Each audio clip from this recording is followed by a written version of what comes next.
آپ سوچئے اگر صبح کے 9 بجے آپ کو یہ خبر پہنچے کہ شام کو 5 بجے تک آپ کے پاس ٹائم ہے اور 5 بجے جو ہے وہ آپ کا انتقال ہو جائے گا، تو ہم سب کی کیا کیفیت ہوگی؟ اگر ہمیں اس بات کا یقین ہو جائے کہ میرے پاس اب زندگی میں صرف 8 گھنٹے رہ گئے ہیں، صبح 9 بجے سے لے کے شام 5 بجے تک میرے پاس صرف اور صرف 8 گھنٹے ہیں، تو ہم اپنے ان 8 گھنٹوں کو کیسے پلان کریں گے؟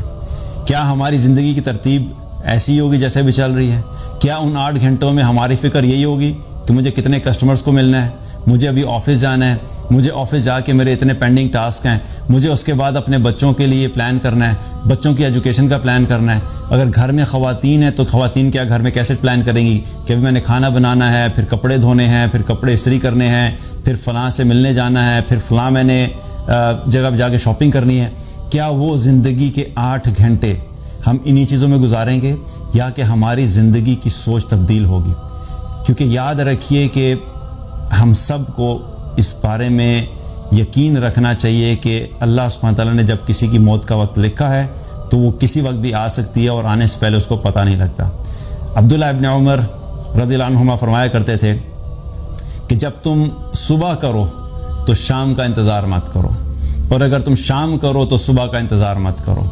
مقصد بتانے کا کیا تھا کہ ہمیں ہر روز اس طریقے سے زندگی گزارنی چاہیے کہ اس مائنڈ سیٹ سے ہم گزاریں کہ today might be my last day, آج میری زندگی کا آخری دن ہے۔ ہو سکتا ہے کہ آج میں صبح دیکھ رہا ہوں، شاید مجھے شام دیکھنا نصیب نہ ہو۔ آج میں اگر شام دیکھ رہا ہوں تو واللہ عالم کہ صبح مجھے دوبارہ اٹھنا نصیب نہ ہو۔ اس لیے ایک مومن جو ہے وہ اپنی زندگی اس طریقے سے گزارتا ہے کہ وہ ہر وقت پریپیئرڈ ہوتا ہے کہ میں نے اس دنیا سے چلے جانا ہے۔ اگر ہمیں یہ یقین ہے کہ ہمارے پاس تھوڑا وقت ہے تو ہم کیا کام کریں گے؟ ہم اپنی عبادات کو بڑھا دیں گے، ہم اپنی نمازوں کو بڑھا دیں گے، ہم نوافل پڑھیں گے، ہم اللہ کے سامنے گڑ گڑائیں گے، اللہ کے سامنے روئیں گے، اللہ کے سامنے توبہ کریں گے، اپنے سارے جاننے والوں کو فون کریں گے، جس کے ساتھ زیادتی کی ہوگی سب کو فون کر کے معافی مانگیں گے، جہاں پہ اگر کسی کا قرض دینا ہے اور پیسے موجود ہیں تو کوشش کریں کہ قرض ادا کریں۔ جو بھی ہمارے معاملات ہوں گے،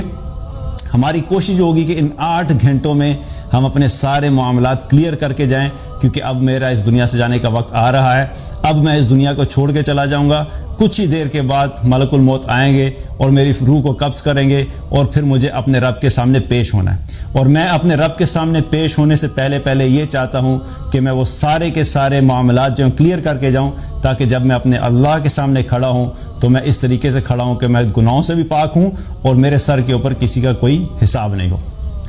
یہی ہمارا مائنڈ سیٹ ہوگا۔ ہمیں کیا کرنا چاہیے؟ ہمیں ہر وقت اسی طریقے سے رہنا چاہیے،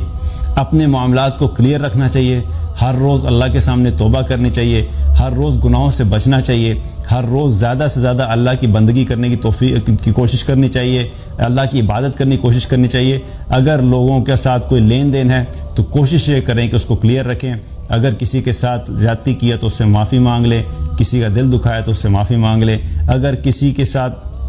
کسی کا کچھ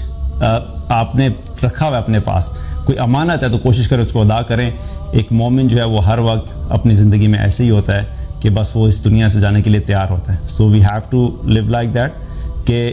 ہم اپنے آپ کو پریپیئرڈ رکھیں کہ کسی وقت بھی جانے کا وقت آ سکتا ہے، اور اس مائنڈ سیٹ سے ہم زندگی گزاریں گے تو دنیا میں بھی اللہ ہمیں سکون دے گا، اور جب ہم اس دنیا سے جائیں گے اور ایک بالکل پاک صاف انسان کی طرح جب اللہ کے سامنے جائیں گے تو اللہ بھی راضی ہوگا اور انسان بھی خوش ہوگا۔